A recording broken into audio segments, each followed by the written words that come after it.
The power of words. Lest we forget the victims, Elie Wiesel, a survivor of the death camp, wrote, "Let us tell tales, all the rest can wait. Tales of children so wise and so old, tales of old men mute with fear, tales of immense flames reaching out to the sky, tales of night consuming life and hope and eternity." Chelmno, Belzec, Sobibor, Treblinka, Auschwitz, Majdanek. A litany of place names that send a shiver down the spine as today we remember. 11 million people systematically starved, beaten, gassed. That's Darlington's population 100 times over. 6 million Jews, 2/3 of all Jews living in Europe. And with them 5 million others, Slavs, Roma, communists, the disabled, homosexuals, Jehovah's Witnesses, and others whom the Nazis considered subhuman, including 1.1 million children.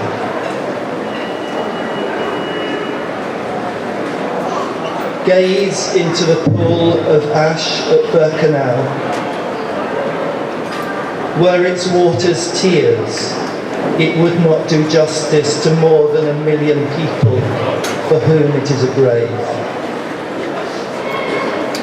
Hear in the imagination the screams of prisoners herded naked into chambers 500 at a time as cleansing water turned to cyanide.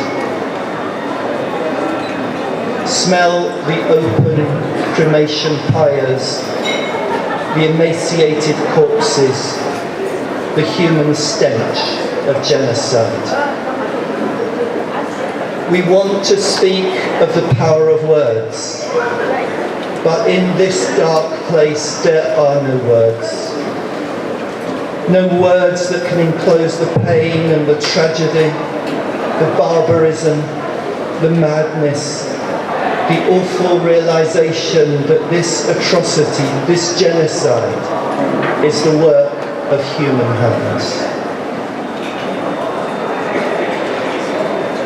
And yet the Holocaust did not begin when the killing began. It began with words, a timely reminder in an age of fake news where technology can be adapted so easily to incite hatred and violence. It began with words, a narrative, a way of thinking that first had to win the battle of ideas and thus to shape public opinion and behaviour. And when it did, amidst a nation who, living under crippling austerity, were willing to overlook Nazi anti-Semitism, overlook the exclusionary and discriminatory rhetoric because of the promise of a different tomorrow, a Reich that would last 1,000 years, Germany's pride and might restored, but more immediately, food, jobs, prosperity. It is sobering to realise that the mass of ordinary Germans knew but chose not to know about the evolving terror of Hitler's Holocaust, knew that concentration camps were full of Jewish people who were stigmatised as subhuman and as race defilers. They knew that these, like other groups and minorities, were being disappeared. But so effective was the desensitising propaganda that the final solution, the cleansing of this human poison from the Aryan bloodstream became just the routine unpleasantness of the daily task, a burden to be shouldered for the glory of the fatherland. Like us, they were obedient, loyal, faithful citizens of a great nation.